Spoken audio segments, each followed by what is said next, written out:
Baiklah, terima kasih rakan setugas kita Muammar dan Mahiran. Bismillahirrahmanirrahim. Assalamualaikum warahmatullahi wabarakatuh. Selamat pagi dan salam sejahtera, salam ceria ya Auda. Alhamdulillah, terima kasih atas kesetiaan Auda dalam menyaksikan rancangan Rampai Pagi lintas langsung dari daerah Blyth. Apakah perkabaran bis kita pada pagi ini? Didoakan semoga bis kita dalam keadaan yang sehat dan sentiasa di bawah perlindungan Allah Subhanahu wa taala. Amin amin ya rabbal alamin. Seperti biasa kami akan menemani bis kita dan juga mengongsikan beberapa maklumat serta bahan visual yang telah disediakan oleh rakan setugas kita untuk hari ini. Dan untuk perkongsian bersamanya, keadaan cuaca di daerah Blyth pada pagi ini dalam keadaan yang cerah saja ya. Jadi apa saja perancangan dan juga urusan bis kita pada hari Rabu ini, didoakan semoga ianya berjalan dengan lancar, selaras dengan apa yang dirancangkan. Baiklah Auda, terlebih dahulu saya akan mengongsikan dua info semasa yang berlaku di sekitar daerah Blyth, iaitu mengenai dengan penutupan sementara bekalan elektrik di kawasan Simpang 106 Sengkang 20 dan Simpang 106 Sengkang 44 Rancangan Perumahan Negara Kampung Pandan 6 akan berlaku pada esok hari Khamis 17 November 2022 bermula dari jam 8.30 pagi sehingga jam 5.30 petang. Dan penutupan sementara ini disebabkan oleh kerja-kerja penggantian peralatan elektrik ring main unit di stesen kecil elektrik H10A Simpang 106 Sengkang 44 Sengkang 10 Rancangan Perumahan Negara Pandan 6. Jadi diharapkan kepada penduduk yang tinggal di kawasan berkenaan agar mengambil maklum tentang perkara yang telah disampaikan. Dan maklumat seterusnya iaitu mengenai dengan Perpustakaan Dewan Bahasa dan Pustaka Kuala Blyth akan mengadakan jualan santai sempena Karnival Memperkasa Budaya Membaca yang mana ianya berlangsung selama 2 hari bermula pada hari ini ya Uda, Rabu 16 November 2022 sehingga ke hari Khamis 17 November 2022 bermula pada jam 8.30 pagi sehingga jam 4 petang. Dan jualan santai ini akan bertempat di kawasan Legar dan kawasan dalam Perpustakaan Dewan Bahasa dan Pustaka Kuala Blyth serta pelbagai aktiviti-aktiviti yang akan diadakan seperti aktiviti memanah, jualan produk-produk tempatan dan sebagainya. Ya. Dan orang ramai adalah dialulukan untuk datang hadir bagi memeriahkan lagi acara tersebut. Itu dia Auda, dua info semasa. Sekarang kita akan beralih untuk menyaksikan satu bahan visual untuk tontonan bersama.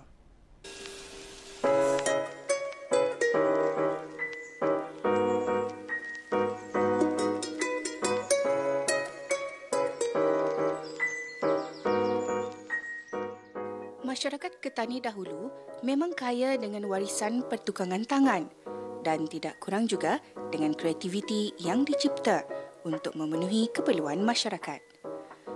Menerusi pertemuan kali ini, kami ingin membawa Auda mengenali alat yang suatu ketika dahulu yang sering digunakan oleh nenek moyang Ketani yang gemar memakan pinang.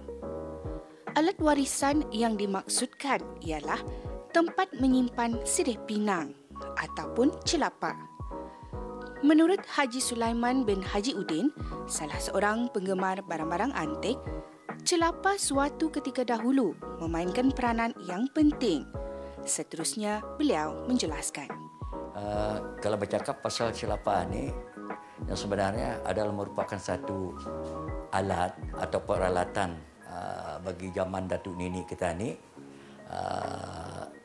Setiap buah rumah, tak kira dusun, Kedayan, orang Brunei, Murut, orang Tutung, boleh dikatakan ketujuh-tujuh puak itulah ada menyimpan setiap sebuah rumah itu sekurang-kurangnya pun 1 atau 2 celapa. Celapa ini sebenarnya adalah merupakan satu kemestian bagi zaman Datuk Nini kita ni moyang dulu menyimpan di rumah kerana besar kegunaannya bagi diorang.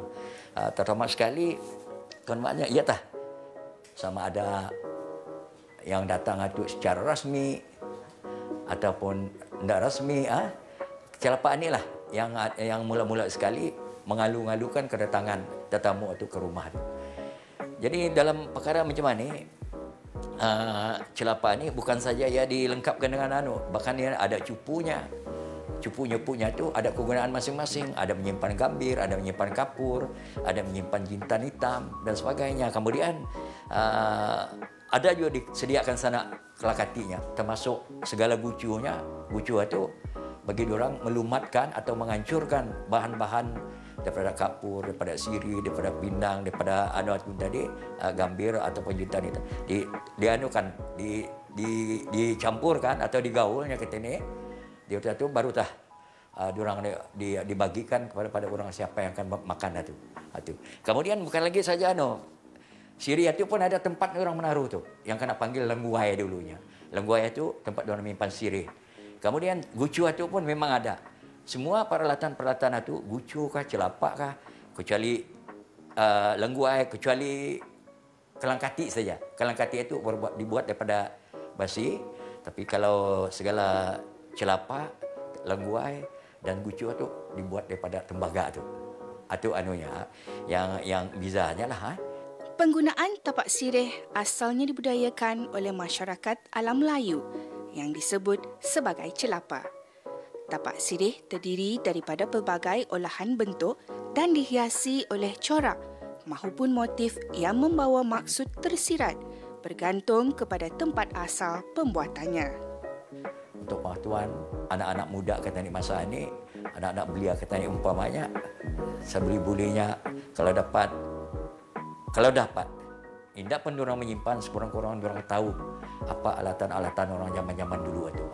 Zaman-zaman dulu itu, sebab itu ini saya selalunya mengutip barang-barang ini dari negara jiran, daripada orang-orang kata ni dulu-ulu, daripada Kedayan, daripada orang Iban dan sebagainya. Jadi saya kumpulkan. Jadi apabila saya kumpulkan, saya akan terangkan kepada anak cucu saya, inilah bahan-bahan yang digunakan oleh orang-orang dulu untuk anukan diorang. Umpamanya pinang karangan ini, anak-anak baru pun karangan ini diorang tahu apa buah pinang itu sebenarnya. Apatah lagi daun sirih.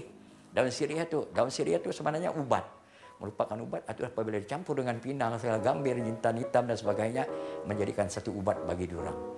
Sebenarnya kalau buatan Brunei, biasanya diorang membuatkan ia punya kilografinya tu zaman sekarang lah, kilografi tu zaman dulu nak kita tahu apa orang, tapi orang selalunya menggunakan corak air muli. Corak air muli termasuk meriam, termasuk apa tu dan sebagainya. Di air muli lah. Sepatutnya kut celapa ni berbagai-bagai bentuk ni. Termasuk sekali umpamanya kalau macamnya celapa bujur tu yang bertutup tu, di dalamnya tu ada cupuk tu. Dan ada segala kelengkati sedia, semua di dalam itu. Ada juga kena galar celapa 6, ada kena galar celapa 4, ada kena galar celapa 8. Jadi apabila kita menggalar celapa 8, banyak anak-anak muda bertanya, kenapa dia dipanggil 4? Kenapa dia dipanggil 8? Karena yang mengikut seginya. Sememangnya celapa merupakan salah satu alat budaya warisan turun-temurun mengikut zaman. Kalakati atau kacip, pinang, sirih dan kapur lazimnya sentiasa ada di dalam celapa. Tradisi dan budaya yang baik perlu diamalkan dalam kehidupan masyarakat kerana ia mempunyai nilai besar yang perlu diwarisi oleh generasi muda. Semoga dengan perkongsian kali ini diharap dapatlah mengetengahkan salah satu lagi alat warisan yang digunakan oleh orang-orang Ketani zaman dahulu iaitu celapa.